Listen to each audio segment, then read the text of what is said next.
my perspective, I think if I look at businesses, there are two things that come to mind. One is borderless, whether it's within countries, whether it's within sectors. I think today, even among sectors like telecommunications and information communication technology sectors, today's things are blurring between which line is the sector, between public sector, private sector, and not for-profit sector. I think also the lines are blurring. So it's going to be borderless. And I think that's a critical element of the future.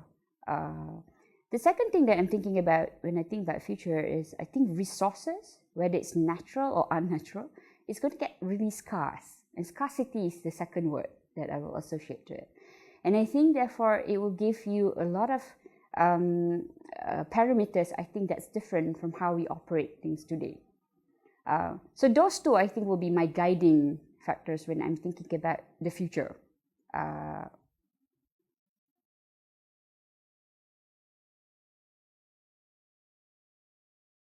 So leading to those two, so from a borderless perspective, I really think one thing that we have to really think about is adaptability. Because I no longer think that you can educate a child at the age of 7 to 17 in schools for knowledge that they have to know when they come to work at 21. So clearly, the content perhaps is going to change so rapidly that you really need to think about how do you actually develop skills that make the child or make the person, the talent, becomes more adaptable. And that is not something so easy to teach in a classroom. Potentially need to go through experience, and the development around it is probably quite different. So that is a skill I think that's associated, especially with borderless. Scarcity, I think you'll associate to collaborative skills. I think it's no longer about competing destructively, but I think it's about collaborating to find a better solution without taking away the competitive edge. And I think that is a skill in itself. And that I think you have to develop so much earlier on as well in any of your talents. Number 3, which I have no answer to, but I just know this is something we need to work on, is inculcating living your values. Because if the world is going to get borderless, you need to be sensitive around cultural differences. You need to be sensitive around, the disparity, I guess, from income perspective or opportunity perspective. If the world's going to get scarce, it's going to get into a survival mode, right? And the question is that what you do when you're trying to survive normally are driven by your values, right?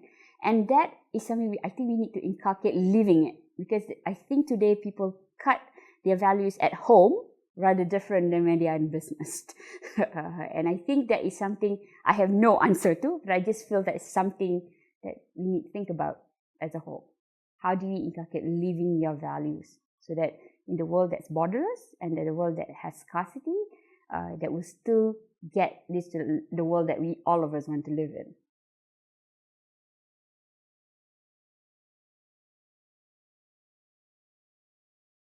Thinking beyond what you have today. It's quite easy to focus on what you need to do today. But what is it beyond? And Khazanah being a nation-building organization, we need to think not just our company, but we need to think about the network, we call this, it's a network of companies, companies who we own, as well as a company who we don't, because they're government-linked companies. So, but how do we create that network as a platform? And the third is how we do this for the nation overall, right? And I therefore believe, as one of the strategy I think that we took, is that this is actually an opportunity. It's not a hindrance. It's actually an opportunity that we do have this kind of network. But how do we utilize this network in the development of the future leaders, right? For ourselves, for the network, as well as for the country. And that is something I think not something I can explain in 3 minutes, but it is actually a work since 2007 throughout till now. This is still going on. So one of the strategy that we have done is put your middle management who has potential out of their comfort zone, right? So among the companies, and not only companies that participate, governments participated too, and I think now even multinationals are participating. So what you do is you put the talent to the pool, we publish posts in all the other companies, Your idea is that you apply for a job that's not the same as your own current function, do it in a different business, in a different organization. For 2 years, you got to deliver the assignment, but you're supported. So you have coaches and all that. But when they come back to their own companies after 2 years, you'll see a changed person. And the person, all of them did not come back to a bigger role. They came back to the same role. But what happens is a very fast track thereafter, because it's how fast they can now, really adapt to the situation and really become a great leaders. I mean, that's one, I think, strategy when we think about, and it's implementable because we, to a certain extent, it's been done. Second strategy I think we need to think about is coaching culture and skills. People develop people, not systems, not processes. All right. And I'm a Gen X, so I got trained by baby boomers. And baby boomers is just a sing and swim, right? Sing or swim, nothing else. But I don't think that's the way to go in future. I think people need to have the mentality that you're going to be developing the next lines. You're going to be developing your peers too. But it's also not just about saying it. I think a lot of companies say this, but I think it's about how do you get people to up their skills on this, right? All throughout, from the lowest possible up to the boss, right? And that, I think, is a strategy. If you take that and actually get that implemented, I think that will be really, really useful in developing leaders that can be adaptable, can be sensitive, have values, be collaborative. Because you can't teach, as I said, in the classroom. You're going to learn this by doing. So only if your line supervisor are actually coaching you to do those things, then only you get to be good at those things. So those two, I think, what I will keep as something that I always bear in mind from thinking about developing future talent. I know that's broad.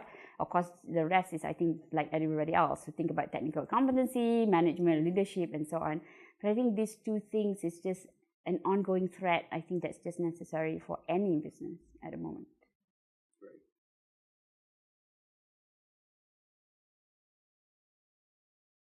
Specifically for those that I've spoken about, I mean, the cross-development of talent, interestingly, because you can't dictate. So you can't say like, you company, come and participate. But the big tool that we actually create is something, we call it like a membership club rules, right? If you participate, this is what you get. I mean, it's just like you joining a club, right? But you pay a fee for it, but you get benefits, right? So in the same here, you don't pay a fee, but you can't participate. You contribute your talent and you take talents into your organization. But there's a rule that everybody got to abide. One of it is no poaching rule. Okay, so for example, so that's a tool I think that we have developed in that situation, right? Because a lot of companies do ask us, like, how do you make other people participate? I think. But the other bit is, we call that a brokering tool, right? The other tool I think that we have developed around this is called leadership development audit. Because the thinking about companies is that, why would we do this unless it fits into what we actually need? And a lot of questions when we ask, okay, what do you need, right? A lot of people are not able to really answer. So I think the leadership development, though it's called audit, it's more of like a review to see what actions actually you need to take. And it's really about just looking about, let's look at, okay, the next 5 years or 10 years, where direction of your business is. And therefore, what will be, if you visualize the leaders that you need in that business, then the numbers and skills and competencies, and what you have today. And if you actually project that, is it going to be access, just enough, or gap, right? And most of the time, we've done this for a few rounds, actually, and that's a tool that we work with all the companies who participate in that club.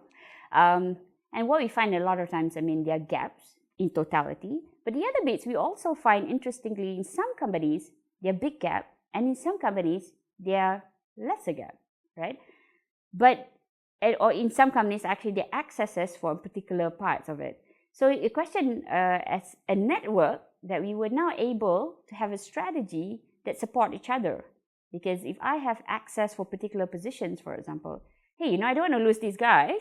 Well, actually, I don't want to lose my best guys, but how can I make sure that they actually still contribute to the network and the nation, right? So now you can come in and say, look, but there are gaps there are gaps here, and there are gaps here. What can you do? How can we work together? I think that's a tool, leadership development audit, is use individual entity at the beginning, but over time, it gets to be used even at a network and the nation level.